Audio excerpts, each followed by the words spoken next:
गर्दनी बाग पे पहुंच गए हैं और यहाँ पे बीपीएससी छात्रों से मुलाकात करेंगे। उसके बाद जो पीएचडी होल्डर्स बैठे हुए हैं उनकी भी समस्या है, उनसे भी मुलाकात करेंगे। और बीपीएससी के बच्चे बैठे हुए 3 दिनों से, आप उनको डरा रहे हो। TR3, TR4 और अन्य कई एग्जामिनेशन के मुद्दों को लेकर और प्रधानमंत्री बौद्धिक नक्सली कर रहे हैं बच्चों। नमस्कार, देशवान न्यूज देखना शुरू कर चुके हैं। मैं हूं गर्दनी बाग पे। यहाँ पे पीएचडी होल्डर्स और बीपीएससी के जो छात्र हैं आंदोलन कर रहे हैं, लेकिन इसी बीच जो है आप देख सकते हैं कि पप्पू यादव जो पूर्णिया के सांसद हैं और वो इस बच्चों के साथ यहाँ पे जो प्रोटेस्टर्स हैं उनसे मिलने पहुंच चुके हैं। देख सकते हैं कि उनकी काफिला जो है फिलहाल पहुंच चुकी है प्रशासन के साथ, उनकी गाड़ियां जो है वो आ गई है और इसी गाड़ी में जो है पप्पू यादव पहुंचे हुए हैं।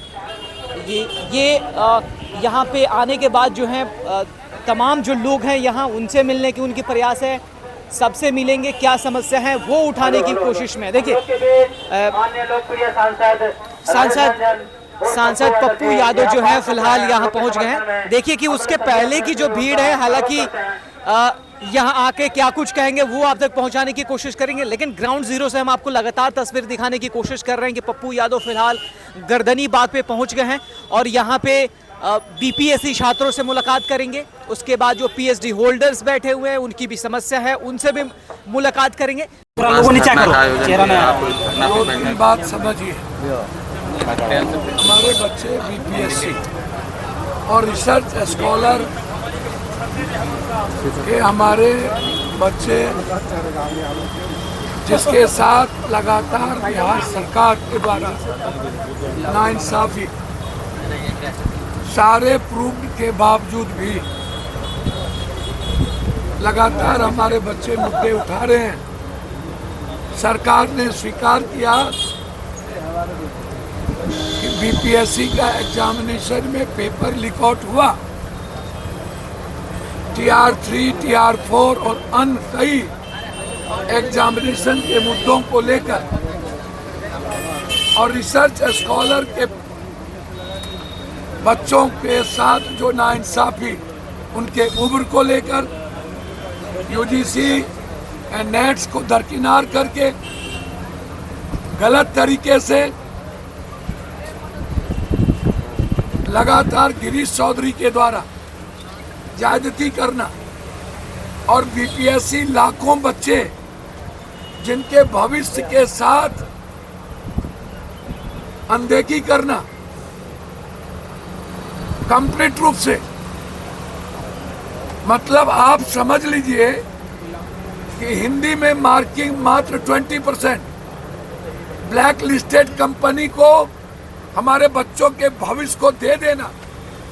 बच्चे के द्वारा मांगा जा रहा है कि ब्लैक लिस्टेड कंपनी या प्राइवेट कंपनी को क्यों, जो देश का निर्माण करेंगे बीपीएससी टीचर, उसको हाइकर को क्यों दिया जा रहा है? सुनने वाला नहीं। लगातार पेपर ब्लैक आउट है, कॉपी में लिखा नहीं, उसको रैंक 3 दे दिया गया और उसको भी आप पैसा खा करके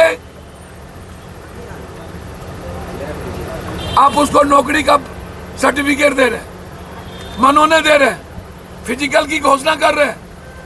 और मिथिलेश तिवारी शिक्षा मंत्री, अब इन लोगों के बारे में क्या कहना? वो कह रहे हैं कि नहीं, यूपीएससी के तर्ज पर मेंस और भाभा ये दोनों को बीपीएससी में लाएंगे। क्या बोल रहे हो भाई? फिर हमारे बच्चे बीपीएससी में ना जाके यूपीएससी में जाएंगे। मार्किंग को पहले खत्म कर दिए और गलत तरीके से पेपर लीक आउट को आप जुल्म कर रहे हो बच्चों पर। 4 दिनों से 8 दिनों से बच्चे मर रहे हैं। रिसर्च स्कॉलर, मुख्यमंत्री जी सुन नहीं रहे, गवर्नर साहब सुन नहीं रहे और बीपीएससी के बच्चे बैठे हुए हैं 3 दिनों से। आप उनको डरा रहे हो, आप धमका रहे हो। क्यों जाति करोगे भाई? इसीलिए हम लोगों का निर्णय कि हम एजुकेशन व्यवस्था के खिलाफ, बिहार सरकार के मनमानी के खिलाफ, जिस तरीके से डर पैदा किया जा रहा है,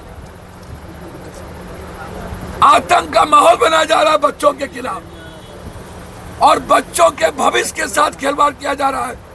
आप एग्जामिनेशन कंडक्ट नहीं करते हो, हमारे बच्चे पढ़ते हैं 3 साल, उसके बाद 10 साल तक एग्जामिनेशन नहीं हो भी गया तो रिजल्ट नहीं, और उसके बाद का जो उम्र खत्म, ये उम्र को नहीं बढ़ा रहे हो, ये तो नहीं चलेगा।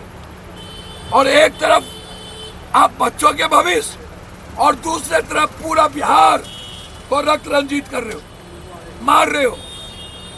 हर जगह हाजीपुर में सारे व्यापारी को सबको खत्म, और प्रधानमंत्री बौद्धिक नक्सली कर रहे हैं बच्चों को, बौद्धिक नक्सली, जेएनजी को, जेन अल्फा को बौद्धिक नक्सली कहा है भाई। और अब नींद खुली है उनको, कह रहे हैं मैं कोचिंग दूंगा, कोचिंग माफिया के खिलाफ। क्या बोल रहे हो भाई? बौद्धिक नक्सली किसको कह रहे हो? विवेकानंद को, कबीर को, महात्मा बुद्ध को, गुरु गोविंद को, आइंस्टीन को, भाभा को, जेम्स को, डॉक्टर अब्दुल कलाम को, राजकवि दिनकर को, कि बौद्धिक को, बाबू वीर कुंवर सिंह को, कि शेरशाह सूरी को, कि रेणु को, भगत सिंह को, कि चंद्रशेखर आजाद को, बाबा साहब अम्बेडकर को, कि महात्मा गांधी को, नेहरू को, कि लाल बहादुर शास्त्री को, अटल जी को। कौन है बौद्धिक नक्सली? तानाशाह का कायरपन, एक तरफ बच्चों को कह रहे हो आतंकवादी अपराधी, एक तरफ बच्चियों को डरा रहे हो। इसीलिए हमारे बच्चों की लड़ाई में हम सपोर्ट करने आ जाए। स्कॉलर, रिसर्चर को कोई सुनने वाला नहीं, मर रहे हैं हमारे बच्चे वहां। आज उसके मूल्यों के लिए और बीपीएससी के आवाज के लिए हम एक आम आदमी पिता की तरह, भाई की तरह उनको सपोर्ट करने हमारी पूरी टीम आई है। ये लड़ाई आर पार की है, और यदि सरकार इसके बाद भी नहीं सुनी तो बिहार बंद करेंगे और अनिश्चितकालीन अपने बच्चों के साथ भूख हड़ताल पर बैठे। सड़क पर भी उतरेंगे पप्पू यादव? बोले ना भूख, बिहार बंद करेंगे। एनडीए तो कह रही है कि झारखंड में आप लोग चुप्पी साध लेते हैं। आपको तो समझ में नहीं आता, आपको पता नहीं।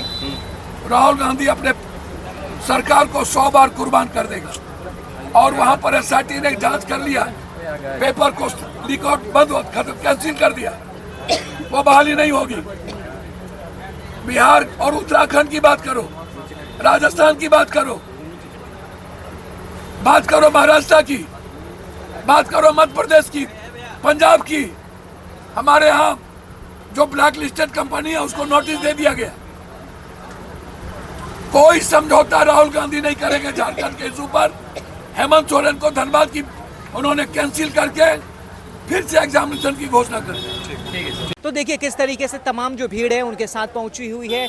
लेकिन देखिए पप्पू यादव फिलहाल पटना के गर्दनी बाग पे पहुंच गए हैं और छात्रों से मुलाकात करेंगे। देखिए छात्रों की जो समस्या है, इधर उन लोगों ने लिखा है कि क्या क्या समस्या, हिंदी माध्यम का परिणाम मात्र 10 से 15%, ये तमाम लिस्ट जो है उन लोगों ने लिखा है। लेकिन जिस तरीके से बीपीएससी बोर्ड पे आरोप लगी है वो बहुत चिंताजनक है। उस पर जांच करने की लगातार छात्र मांग कर रहे हैं। लेकिन देखिए भीड़ दिखाइए एक बार कि किस तरीके से पप्पू यादव पहुंचे हुए हैं यहाँ पटना के गर्दनी बाग पे। यहाँ पे कई दिनों से जो हैं छात्र और पीएचडी होल्डर्स तमाम लोग यहाँ पे प्रदर्शन कर रहे थे। देखते हैं, देखिए तस्वीरें जो है मैं वो आप तक दिखाने की कोशिश कर रहा हूँ कि यहाँ पे पप्पू यादव पहुँचे हुए हैं और प्रदर्शन, देखिए काफिला उनकी दिखा दीजिए कि यहीं पहुँचे हैं। और अभी देखिए अब यहाँ पे छात्रों से मुलाकात करेंगे और छात्र आगे क्या कुछ होगी वो अपडेट हम दिखाने की कोशिश करेंगे। ऐसी तमाम खबरों के लिए क्या है कि आप हमारे चैनल को सब्सक्राइब कर सकते हैं, फॉलो कर सकते हैं, ताकि सबसे पहले अपडेट आप तक पहुंचता रहे।